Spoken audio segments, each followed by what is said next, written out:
Ноги соедините, руки опустите. Ноги соедините, руки опустите. Ноги соедините. Karine, bonjour. Bonjour Pierre.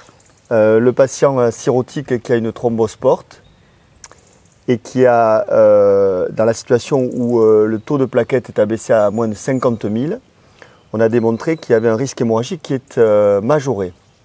Effectivement, c'est exactement cette catégorie de patients chez qui on appréhende de mettre un anticoagulant parce que il a été démontré qu'il faisait plus d'hémorragie digestive. Donc on sait maintenant que chez le cirrhotique Child 2A, on peut mettre des NACO. Et donc j'ai sélectionné 2 travaux, une communication orale et un poster sur l'utilisation des NACO à demi-dose, l'apixaban et le rivaxoraban, c'est-à-dire le Liquis et le Xarelto à demi-dose chez des patients qui avaient une thrombose porte, des plaquettes inférieures à 50 000. Donc dans le premier travail, ils ont comparé à un autre groupe de patients qui n'avaient pas d'anticoagulant et ils ont étudié les complications hémorragiques, qu'elles soient intracrâniennes ou hémorragie digestive à 6 mois et à 12 mois de traitement par NACO à demi-dose. Eh bien, il n'y avait aucune différence significative en incidence d'hémorragie dans les 2 groupes. Donc ça a montré que les NACO à demi-dose chez ces patients, c'était efficace sans effet délétère en termes d'hémorragie ni sur la mortalité. Le deuxième travail, c'est exactement le même type de patient, donc thrombose porte, cirrhotique et plaquettes inférieures à 50 000.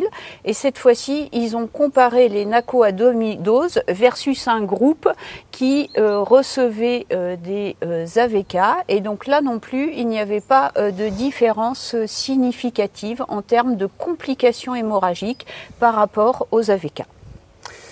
Donc en conclusion, si je comprends bien, quand on est face à un cirrhotique qui a une thrombose porte et qui est dans la situation où il a une thrombopénie à moins de 50 000, le traitement le plus approprié ou le moins délétère, c'est sûrement l'utilisation d'un NACO à demi-dose. À demi-dose chez le Child 2A, on peut certainement chez le Child 2B qui a une créatinémie normale. Par contre, on n'a pas vraiment de données chez le Child 2C. Bon, j'ai vu un autre travail où ils étudiaient l'ACFA et les NACO chez les Child 2C où c'était bien toléré, mais on n'a pas encore assez de données pour les Child 2C.